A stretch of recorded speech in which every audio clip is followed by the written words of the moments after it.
हरिओम प्रिय दर्शकों, मैं हूं पंडित बलराम पांडे। हाजिर हूं अगस्त 2023 धनु राशि वालों का मासिक राशिफल लेके। बात करेंगे आपका स्वास्थ्य, आपका करियर, आपका व्यापार, मैरिज लाइफ, लव लाइफ और स्टूडेंट के लिए अगस्त का महीना कैसा रहने वाला है। और ये राशिफल आपके चंद्र राशि अर्थात जन्म राशि के आधार पे है। इसे आप लग्न राशि से भी देख सकते हैं, या दोनों ना पता हो तो आप इसे नाम राशि के अनुसार भी देख सकते हैं। तो आइए सबसे पहले जान लेते हैं ग्रहों की स्थिति। तो आपके तृतीय भाव में शनिदेव विराजमान है और आपके पंचम भाव में गुरु और राहु विराजमान है। तो आपके अष्टम भाव में सूर्य और आपके भाग्य भाव नवम भाव में मंगल, बुध और शुक्र विराजमान है और एकादश भाव में केतु। तो ये है ग्रहों की स्थिति। तो नवग्रह आपको क्या रिजल्ट देंगे, आइए जानते हैं। और साथ में हम जानेंगे वो उपाय जिसे करके इस महीने को आप बहुत बेहतर बना सकते हैं। तो आइए सबसे पहले बात कर लेते हैं स्वास्थ्य की। तो स्वास्थ्य के दृष्टिकोण से देखा जाए तो स्वास्थ्य बढ़िया रहने वाला। स्वास्थ्य में कोई भी खास समस्या नहीं दिखाई दे रही है, क्योंकि इसके अधिपति गुरु बन रहे हैं और गुरु आपके पंचम भाव में विराजमान है। और पंचम भाव में देवगुरु बृहस्पति बहुत बलवान स्थिति में माने जाते हैं। वैसे भी कि अपने मित्र के राशि में विराजमान है। हाँ, ये जरूर है कि राहु के साथ बैठ के चंडाल योग बना रहे हैं, तो उसका प्रभाव यहाँ पर बहुत ज़्यादा नहीं पड़ने वाला है। तो इसीलिए देखा जाए तो बढ़िया है, आपके स्वास्थ्य में बहुत ज़्यादा समस्या नहीं है। हाँ, परंतु सूर्य भी आरोग्य के कारक होते हैं, वो अष्टम भाव में हैं, ये अच्छी बात नहीं है। तो थोड़ा आपको सचेत रहना होगा 17 अगस्त तक, क्योंकि 17 अगस्त को सूर्य राशि परिवर्तन करके आपके भाग्य भाव में अर्थात नवम भाव में चले जाएंगे और बुध भी वहां विराजमान है। तो बुधादित्य योग का निर्माण करेंगे और यहाँ पर सूर्य बहुत बलवान स्थिति में हो जाएंगे, क्योंकि अपनी स्वराशि में ये होंगे। तो इसलिए 17 तारीख के बाद आप बहुत अच्छी स्थिति देखेंगे। अपने अंदर एक एनर्जी, पॉजिटिव एनर्जी देखेंगे कि आपको प्राप्त हो रही है और महसूस हो रहा है कि आप बहुत ज़्यादा स्वस्थ और सुखी हैं।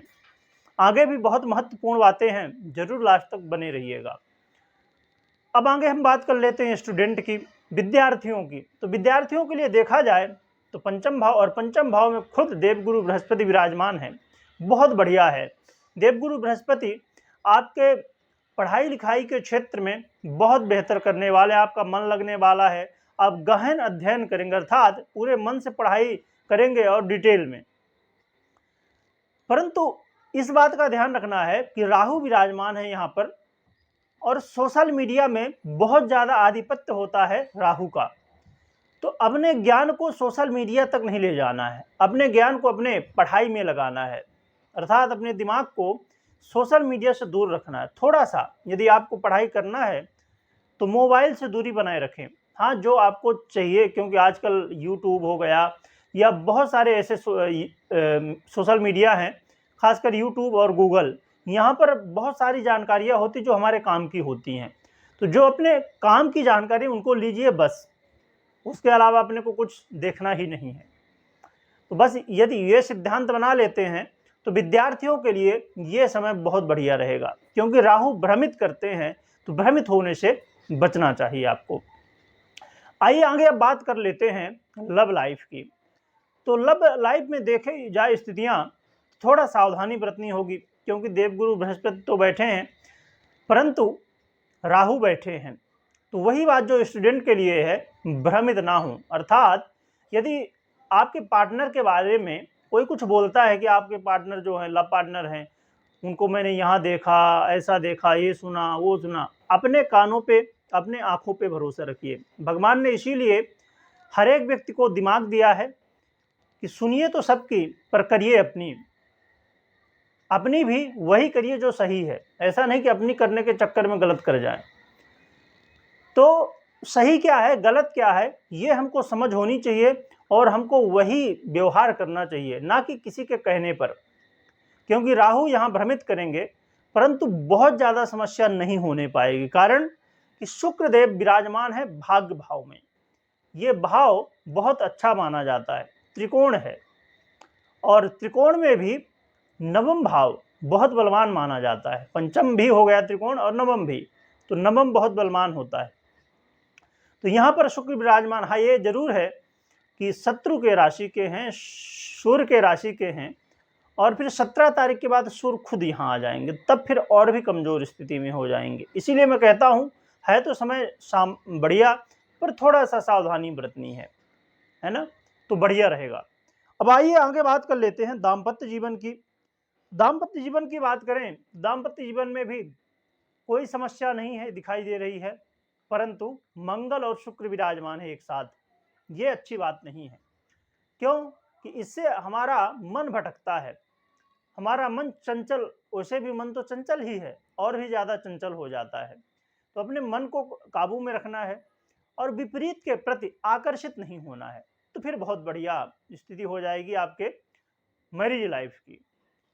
और खासकर 17 तारीख के बाद बुधादित्य योग का निर्माण होगा, सूर्य खुद यहाँ पर विराजमान होंगे, तो बुध का बल और भी ज्यादा बढ़ जाएगा।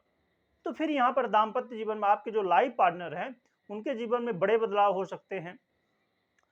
उनके जीवन में धन आगमन होने की भी संभावना बन जाएगी और उनके मान सम्मान में भी वृद्धि होगी।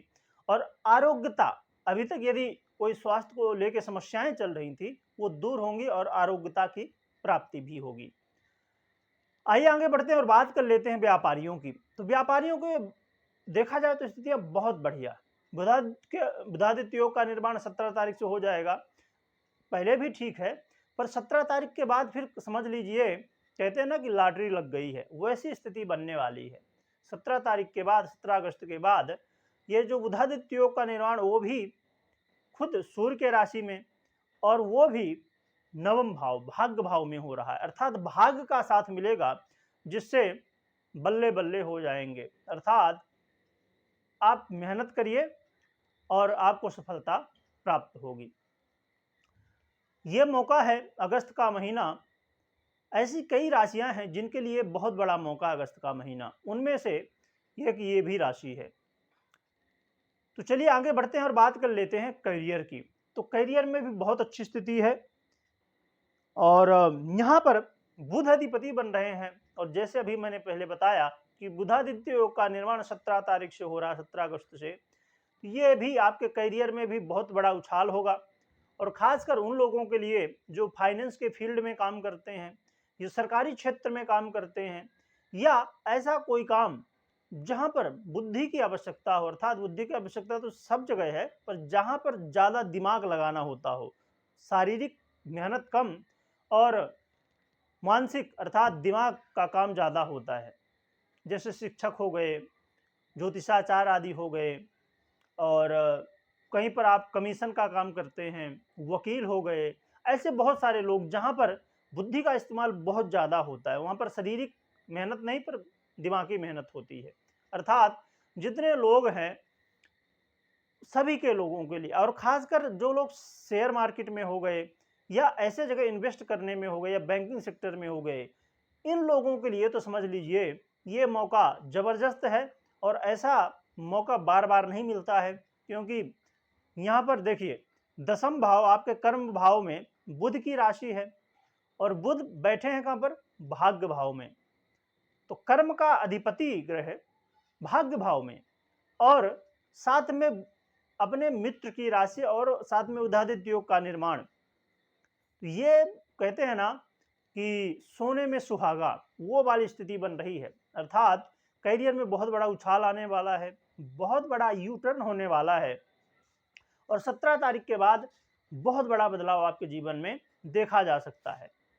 परंतु इस बात में थोड़ी, अब हो सकता है बहुत लोगों को लगे कि हम तो हर महीना सुनते हैं ऐसा होगा वैसा होगा, ये प्रभाव कहीं ना कहीं कम क्यों हो जाता है, क्योंकि आपकी जन्म कुंडली में ग्रहों की क्या स्थिति है। अब यहाँ मान लीजिए गोचर की स्थिति तो बहुत मजबूत है, पर पता चला कि बुध आपके पीड़ित हैं, सूर्य आपके पीड़ित हैं आपके जन्म कुंडली में, तब फिर इसका फल नहीं मिलेगा। इसीलिए हमने एक सिस्टम बनाया है जिसके थ्रू आप हमसे जुड़ सकते हैं, हमारी सदस्यता ले सकते हैं, और जब आप सदस्यता ले लेते हैं तो आपको हर महीने आपकी जन्म कुंडली के अनुसार ये ग्रहों का परिवर्तन क्या होगा, उसका क्या प्रभाव होगा, उसकी जानकारी आपको दी जाती है। और साथ में उपाय भी बताए जाते हैं, सरल उपाय जिन्हें आप कर सकें और आपका समय आपके पक्ष में हो और आप हर एक क्षेत्र में सफलताएं प्राप्त कर सकें। तो इसकी जानकारी के लिए चैनल में वीडियो है, उसे देख सकते हैं या आप हमें व्हाट्सएप भी कर सकते हैं, तो आपको जानकारी प्राप्त हो जाएगी।